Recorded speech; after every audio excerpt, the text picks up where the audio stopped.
그동안 장로로 또 권사로 충성하시다가 정년이 되어 은퇴하시는 분들께 그동안의 노고와 희생을 치하하며 하나님께 큰 복을 주시기를 축원합니다. 아멘.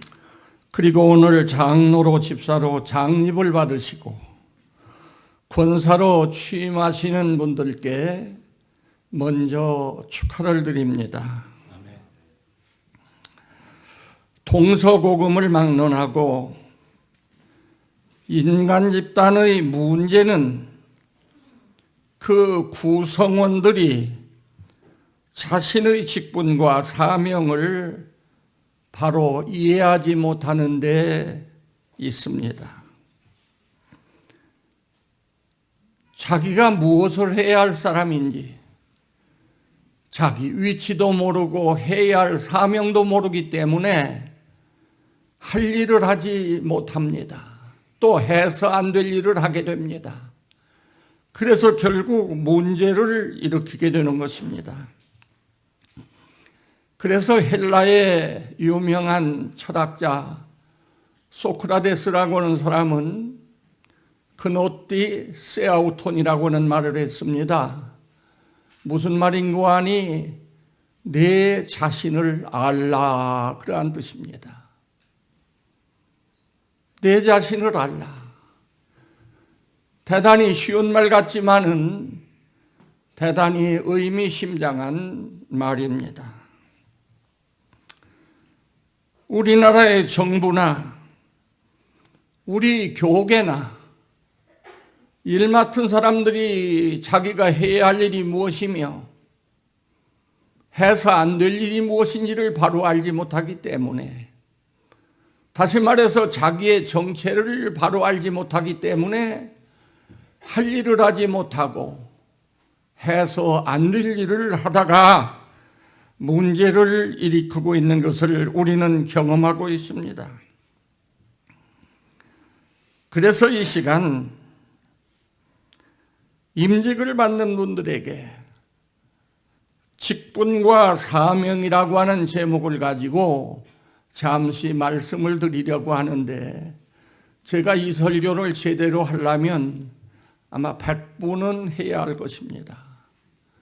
그런데 이러한 여러 행사가 겹쳐 있는 이러한 때에는 긴 설교를 모두가 좋아하지 않아요. 짧게 하기를 원합니다. 그래서 한 3분의 1로 줄여서 이 설교를 하겠는데, 대신 들으시는 분들이 잘 들으시기를 바랍니다. 먼저 교회 안에 있는 직분을 한번 생각해 보겠습니다.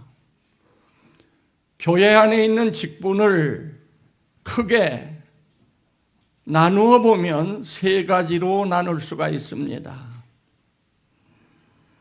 첫째는 소명직이요, 두 번째는 선출직이요, 세 번째는 임명직입니다. 그 소명직이란 뭐냐? 소명이란 말은 왕의 부름을 소명이라 그렇게 말합니다. 그런데 교회 안에서 소명이라 할 때는 거절할 수 없는 하나님의 부르심을 소명이라 그렇게 말합니다. 교회 안에 있는 직분 가운데 하나님께서 직접 불러 쓰시는 직분이 있어요. 오늘 본문 11절에 보면 그가 그랬습니다. 그가, 주어가 3인칭 난수 대명사 그가, 그는 하나님을 가리킵니다. 그가 어떤 사람은 사도로, 어떤 사람은 선지자로, 어떤 사람은 복음 전하는 자로, 어떤 사람은 목사와 교사로 삼으셨으니, 하나님이 직접 불러서 세운 자가 있습니다. 여기 언급된 이 직분들은 하나님께서 직접 불러 쓰시는 직분입니다. 에레미야 1장 5절에 보면 이런 말씀이 있습니다. 내가 너를 모태에 지기 전에 너를 알았고 네가 배에서 나오기 전에 너를 성별하였고 너를 여러 나라의 선지자로 세웠노라. 선지자를 세울 때 모태에 지기 전에 벌써 하나님께서 알았다는 거예요. 모태에서 나오기 전에 벌써 성별해 놓았다. 하나님께서 벌써 구별해 놓으셨다는 것입니다. 네. 그래서 지금 11절에 있는 말씀 그대로 이 직분들은 선지자, 사도, 복음 전도자, 목사, 이분들은 하나님께서 직접 불러 쓰시는 그러한 직분들입니다. 그 다음에 선출직이 있습니다. 오늘 장로님, 안수받는 집사님, 취임하시는 권사님, 이분들은 교회가 선거를 통해서 선출을 했습니다. 적어도 교인 3분의 2 이상이 이분들을 투표를 해서 선출을 해서 세우게 됩니다. 이게 선출직. 그 다음에 세 번째는 임명직이 있어요. 교회의 모든 행정을 위임 맡은 당회가 서리 집사나 또 그 다음에 찬양대원이나 주일학교 교사나 교회를 관리하는 관리 집사님 이런 분들은 임명을 합니다. 임명. 그래서 지금 말씀드린 대로 소명직, 교회가 선출하는 선출직, 당회가 임명하는 임명직 세 가지 직분이 있다는 것을 우리가 알아야 되겠습니다. 그러면 두 번째로 우리가 생각할 것은 직분을 세우는 목적이 무엇이냐? 국가가 공무원을 채용합니다. 목적이 있습니다. 회사들이 사원을 채용합니다. 목적이 있습니다. 일을 맡겨서 일을 하게 하기 위해서 일꾼을 세우는 것입니다. 하나님께서 소명직이기도 했던 선출직이기도 했던 또는 임명직이기도 했던 이렇게 임명하는 까닭은 직분을 세우는 까닭은 일시키기 위해서 일을 하도록 하게 하기 위해서 세운다는 것을 우리가 알아야 되겠습니다. 그렇기 때문에 모든 교회 안에 있는 직분자들은 일꾼들입니다. 바울 사도가 고린도전서 4장 1절에 이렇게 말합니다. 사람들이 마땅히 우리를 그리스도의 일꾼으로 여길지어다. 바울 사도 같은 위대한 인물도 일꾼이에요. 바울 사도와 함께 일하던 신라 같은 사람도 일꾼이에요. 우리는 모두가 다 교회 안에서 일하라고 일꾼으로 하나님께서 세우신 것입니다. 이 일꾼이라고는 말 원어를 보면 휘펠레테스라고 합니다. 휘포란 말과 엘레테스란 말 두 마디 낱말이 합해서 합성어가 됐어요. 휘포란 말은 밑에서, 엘레테스란 말은 조력하는 자, 돕는 자, 조수, 뭐 그런 등등의 의미가 있습니다. 목사님이든 장로님이든 집사나 권사든 교회 안에 있는 모든 직분은 예수님 밑에서 예수님을 보필하고 예수님을 도와서 예수님의 일이 성공될 수 있도록 그 돕는 자라고 말이에요. 아멘. 그 바울 같은 분도 우리를 그리스도의 일꾼으로 인정을 해달라. 분명히 그렇게 말씀하고 있습니다. 그러면 직분자의 사명인데, 세 번째는 직분자의 사명. 자기 사명을 바로 알아야 돼요. 대통령이 되면은 대통령이 해야 할 일이 무엇인가를 대통령이 바로 알아야 돼. 그래야 대통령 노릇을 제대로 해서 명대통령으로 영원히 역사에 남게 됩니다. 대통령은 어떻게 해서 됐는데 자기 사명을 모르면 해서 안 될 일을 해요. 해야 할 일을 안 해요. 그래서 역사에 아주 부끄러운 대통령으로 남아있게 되는 것입니다. 목사나 장로나 교회 안에 있는 모든 직분도 마찬가지입니다. 자기 사명을 바로 알아야 돼요. 근데 사명은 두 가지가 있습니다. 하나는 공통사명. 좀 복잡하지요. 공통사명. 목사님이나 장로님이나 집사님이나 권사님이나 공통 똑같이 해야 할 사명이 있어요. 해야 할 일이 있어. 그런가 하면 두 번째는 무슨 사명이 있느냐 하면 그 직분에 따른 특유한 독특한 사명이 따로 있습니다. 쉽게 설명을 하면 우리나라에는 군인이 있습니다. 군인이 몇 종류의 군인이 있지요? 육군이 있고 해군도 있고 공군도 있고 해병대도 있습니다.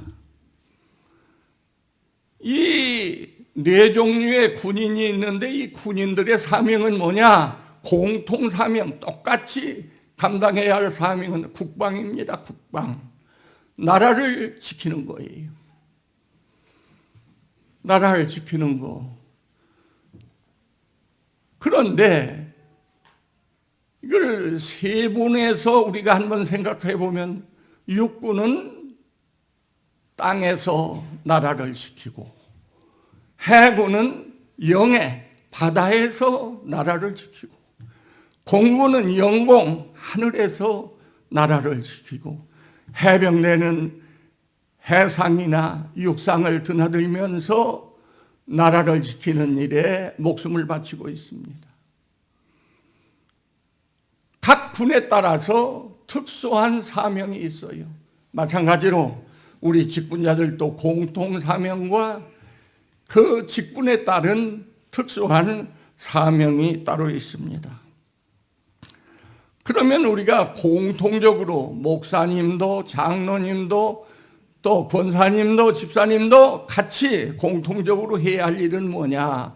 오늘 본문 12절에 보니 이런 말씀이 있습니다. 이는 첫째로 성도를 온전하게 하며, 목사님도 장로님도 권사님도 성도 하나하나 들어온 사람을 온전하게 만드는 것, 이게 우리가 공통적으로 같이 해야 할 일입니다. 우리가 온전하들 못해요. 지금 다 타락한 존재입니다. 완전히 부패한 존재예요. 이런 우리가 점점 변화되고 성화돼서 예수님의 인격에까지 이르도록 이 교인을 기르는 일, 우리 같이 힘써야 할 일입니다. 두 번째는 봉사의 일을 하게 하며, 12절에 보니까 봉사의 일을 하게 하며, 우리를 세우신 것은 어른 노릇하라고 세운 게 아니에요. 뭐 하라고 세웠어요? 봉사의 일을 하게, 하나님의 교회를 위해서, 형제를 위해서, 이웃을 위해서 봉사의 일을 하게 하기 위해서 우리를 세웠다. 세 번째는 그리스도의 몸을 세우려 함이라. 그리스도의 몸을 세우려 함이라. 그리스도의 몸이란 문구하니 그리스도의 몸은 교회를 가리킵니다. 교회를 가리켜요. 에베소 1장 3절에 보면 교회를 그리스도의 몸이라. 근데 우리 교인들이 심지어 이 직분자들까지도 교회란 말을 잘 모르고 있는 분들이 많아요.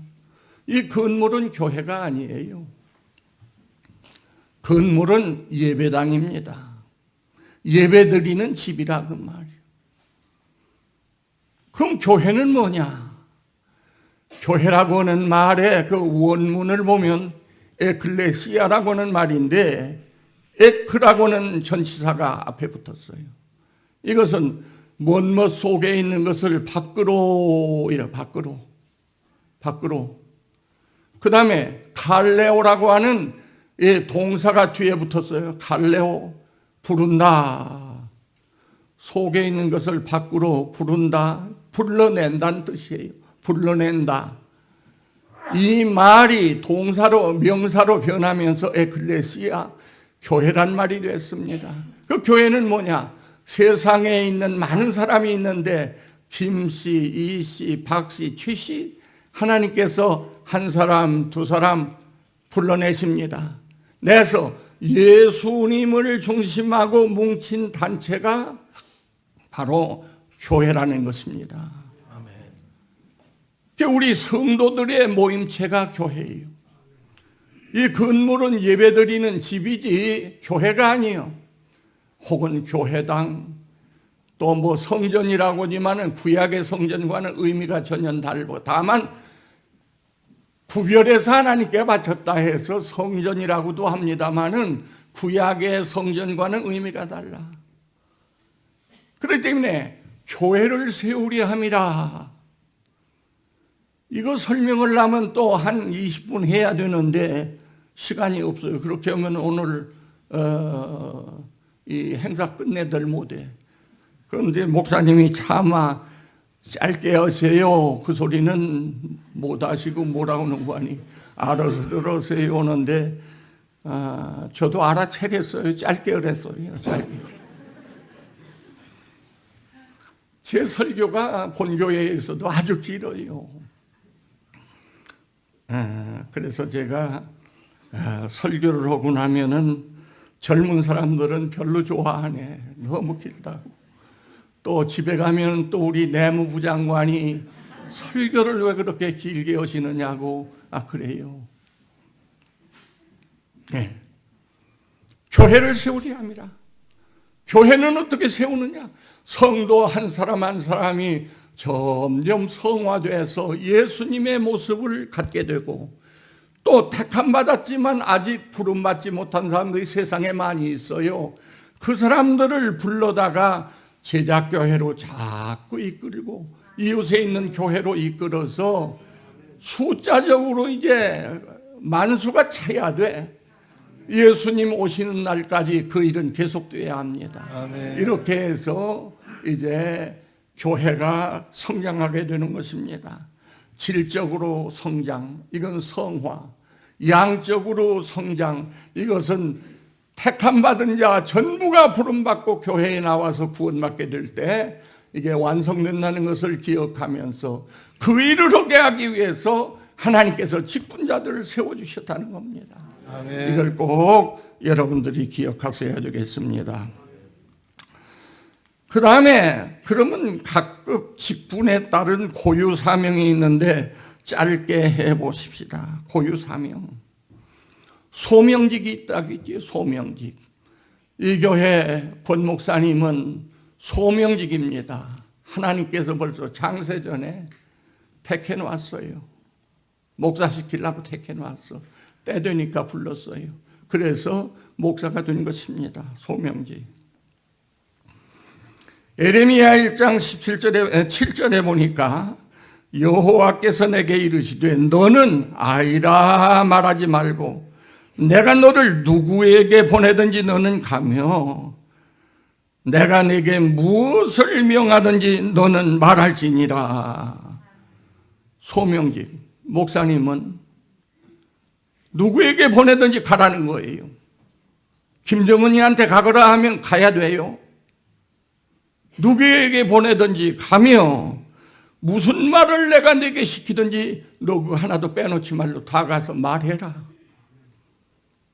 이게 소명직 받은 목사님들이 해야 할 일입니다.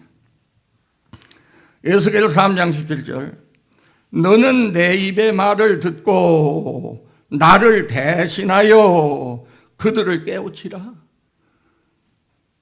소명직 목사님은 하나님을 대신해서 하나님 말씀 잘 듣고 그 말씀 가지고 가서 깨우치라. 깨우치라. 하나님을 대신해서 일하는 자입니다. 에스겔 33장 7절 인자야 내가 너를 이스라엘 족속의 파수꾼으로 삼음이 이와 같으니라. 그런즉 너는 내 입의 말을 듣고 나를 대신하여 그들에게 경고할지니라. 목사님은 경고도 해야 돼요. 하나님을 대신해서 경고도 해야 돼요. 그래서 이 소명직이란 하나님을 대리해서 하나님의 말씀을 사람들에게 전하고 공포하고 선포하고 알리고 때로는 꾸중도 하고 때로는 책망도 하고 이게 바로 소명직의 사명입니다. 그렇기 때문에 이 소명직 목사님은 자기 말을 하면 안 돼요. 하나님의 말씀을 잘 듣고 하나님의 말씀을 외쳐야 됩니다. 하나님의 말씀. 그러면 장로의 직분 한번 생각해 보십시다. 나 이거 대전노예도 물어봐야 대답을 하는 사람이 없어. 혹시 이 노예는 아시는지 모르겠네요. 장로라고는 직분이 교회 안에 들어오게 된 원인이 뭔지 아십니까? 그걸 알면 설명 길게 할 필요 없어요. 장로제도가 교회 안에 들어오게 된 원인. 우리가 구약성경 민수기 11장 11절 이하를 쭉 읽어보면 이 하나님의 종들의 사명이 얼마나 어려운지 몰라요. 모세는 천하에 그렇게 유수는 사람이 없다고 했는데 모세가 하나님의 종으로 이스라엘 백성들을 인도하여 나가다가 너무너무 괴로우니까 하나님 앞에 땡깡을 부립니다. 민수기 11장 11절 이하 15절에 보면 주께서 내게 이렇게 행하실진대 구하옵나니 내게 은혜를 베푸사 즉시 나를 죽여. 하나님 보고 지금 땡깡 부리는 거예요. 하나님 내게 이렇게 무거운 짐을 지어 놓으셨는데 차라리 은혜를 베풀어 나 지금 즉시 죽여주세요. 즉시 나를 죽여. 내가 고통당함을 내가 보지 않게 하옵소서 그랬어요. 얼마나 힘들면 차라리 나 죽여달라고 하나님 앞에 이렇게 몸부림치겠습니까? 주의 종들이 얼마나 어려운 걸 여러분들 이해를 해야 돼요. 나 차라리 죽여달라. 모세뿐만 아니요 능력의 종 엘리야도 노뎀나무 밑에 누워가지고 이만하면 만족하니 내 생명 거두어달라고 하나님 앞에 부르짖었어요. 주의 종들의 이 수고가 이만저만한 수고가 아니에요. 이걸 알아야 돼요. 그러니까 하나님께서 모세를 불쌍히 여기사 모세야 모세에게 말씀하십니다. 그래 너 힘들지? 내가 내 민족 가운데서 장로 될 만한 사람, 지도자 될 만한 사람 내가 70명을 골라라. 그래서 내일 성막 앞에 너와 함께 그들 데리고 와서 서 있어라. 그러면 내가 내려와서 너와 말하고 그 다음 그들에게도 네가 받은 영을 주어서 너 혼자 일하지 않고 백성의 그 무거운 짐 같이 지도록 내가 해주마. 이게 바로 민수기 11장 16절로 17절에 있는 말씀이에요. 그래서 모세가 장로 노릇할 만한 사람, 지도자 노릇할 만한 사람 70명을 뽑아서 성막으로 데리고 가서 하나님께서 그들에게도 영을 주시고 사명을 주어서 장로 제도가 교회 안에 처음으로 도입되게 된 것입니다. 장로님들, 이제부터는 장로님들이 해야 할 일은 뭐냐? 모세가 하는 일을 구약의 장로들이 협력하고 힘써 같이 감당했던 것처럼 목사가 목사의 사명을 감당할 때 발목을 잡지 말고 아론과 훌이 모세의 양팔을 붙들어서 손이 내려오지 않고 종일 기도함으로 이스라엘이 승리하게 한 것처럼 목사가 목사의 사명을 잘할 수 있도록 보필하고 돕고 협력하는 것, 이게 바로 장로가 해야 할 일인 것입니다. 집사님도 마찬가지예요. 권사님도 마찬가지예요. 하나님을 대리해서 일하는 주의 종을 돕고 협력하라고 하나님께서 세워주신 거라고.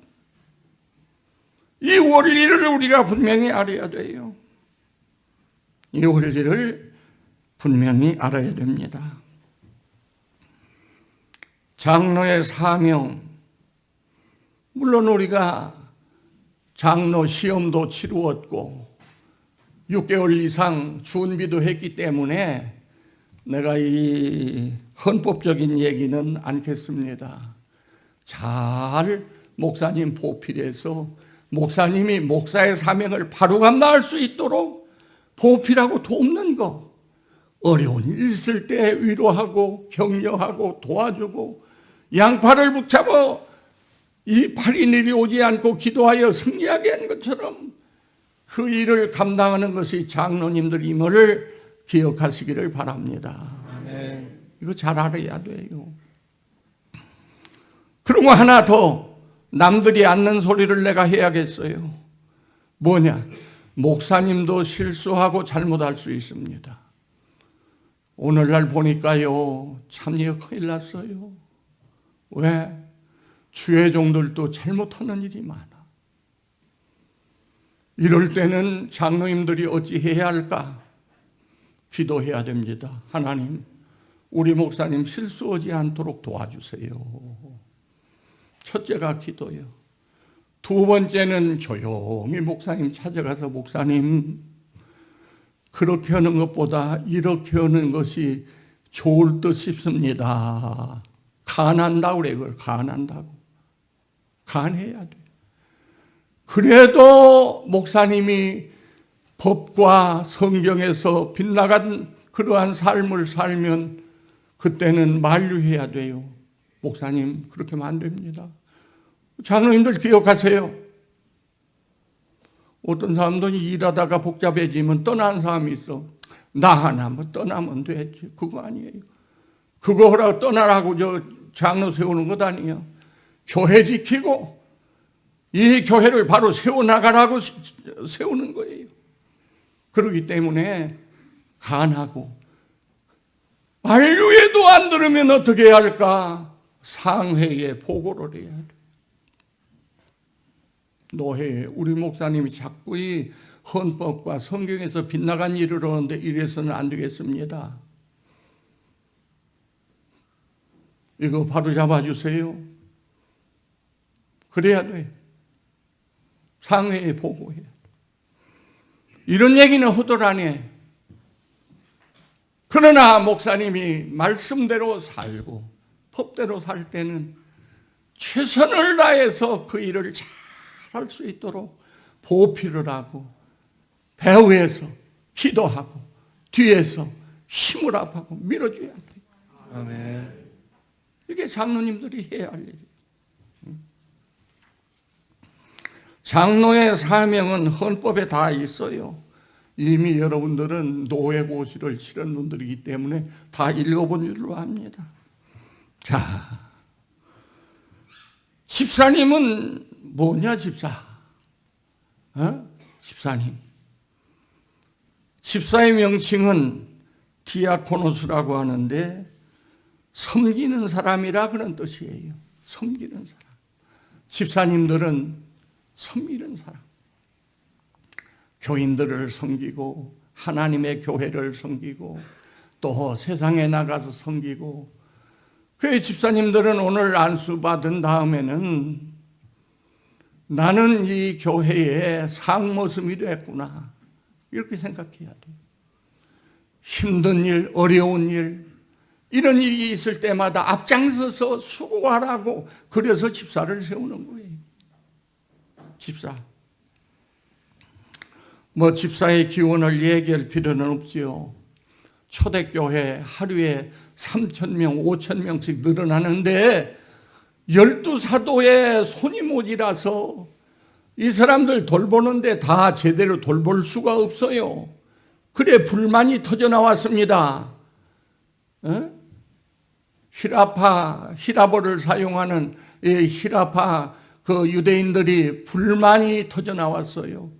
왜 우리 과부들에게는 매일 제공하는 식물을 제대로 주지 않느냐. 사도행전 6장에 보면은 사도들이 말합니다. 자, 너희가 투표를 해서 7명 집사를 선출해라. 그 7 집사가 나온 거예요. 그들에게 안수해서 집사를 만든 거예요. 그래서 사도들은 뭐라고 말합니까? 우리가 하나님의 말씀과 기도하는 일을 제쳐놓고 이거 날마다 음식 나눠주느라고 할 일을, 기본 사명을 우리가 감당 못하면 안 되겠다. 그러니까 이제 집사들이 이 일을 해라 해서 맡겼어요. 그래서 사실 사도들이 해야 할 일을 집사들이 맡아가지고서 도와준 것입니다. 도와준 거예요. 집사. 그 다음에 권사의 사명, 집사의 사명도 여기 헌법에 나온 대로 빈핍 공고한 자를 권면하고 환자를 돌보고 갇힌 자와 과부와 고아 모든 환난 당한 자를 위문하고 돌아본다. 그런데 내 마음대로 오는 게 아니라 당회의 감독하에서 이 일을 하고 또 구제비와 일반 재정을 수납 지출한다. 해야 할 일을 헌법에 명시했어요. 그 본교회 목사님한테 이제 배우시면 될 것입니다. 마지막으로 권사에 대해서 한 말씀 더 걷는데, 권사, 우리는 여자들을 권사로 세웁니다마는 감리교는 남자도 권사로 세워요. 권사의 근거는 어디에 있느냐? 사도행전 4장 36절에 보면 구브로에서 난 레위족 사람이 있는데 요셉이라고 하는 사람이 있었어요. 사도들이 이 요셉이를 바나바라고 그렇게 별명을 불렀습니다. 그 바나바란 말은 무슨 말인고 하니 위로의 아들, 구원이자라는 말은 권고하고 위로하는 아들이라 그런 뜻이에요. 왜? 바나바가 남을 권고하고 위로하는 일을 잘하고, 이 바나바라고 하는 사람이 성도들을 위로하고 약한 자들을 돌아보면서 이런 일을 잘했어요. 바울 사도가 예수님을 만난 후에 사람이 바뀌어서 예수를 믿고 예수 믿는 사람 접근하려고 하니까 모두가 반대해요. 그때 바나바가 한 일이 뭡니까? 바울을 변호를 했습니다. 바울이 과거에는 믿는 사람을 폭행하고 죽이고 별짓 다 했지만 예수님 만난 후에 새로워졌다. 그러니까 우리가 영접해야 된다. 그래서 초대교회 사도들이나 신자들이 바울을 영접하여 맞이해 드리게 됐습니다. 또 그 후에 유대인들이 바울을 죽이려고 하니까 빌리기야 다소 자기 고향으로 피난가 있을 때 바나바가 찾아가서 그를 불러다가 안디옥에서 같이 교회를 위해서 사역을 함으로 말미암아 바울이 후에 이렇게 훌륭한 대사도가 된 거예요. 바나바가 없었으면 아마 바울도 없었을 것이라 어떤 학자들은 그렇게 말합니다. 이게 바로 권사가 할 일이에요. 권사님들은 어머니와 같이 작은 아들네도 가보고 큰아들네 집도 가보고 환자 있는 집, 가난하고 어려운 집 돌아보면서 어머니가 자녀를 보살피듯 보살피는 거, 이것이 바로 권사님들이 해야 할 그 특수한 사명이라고 하는 것을 기억하면서 앞으로 이런 일들을 잘해서 주님 앞에 서는 날 큰 상급 받는 귀한 일꾼들이 되기를 주의 이름으로 축원합니다. 아멘. 기도하십시다.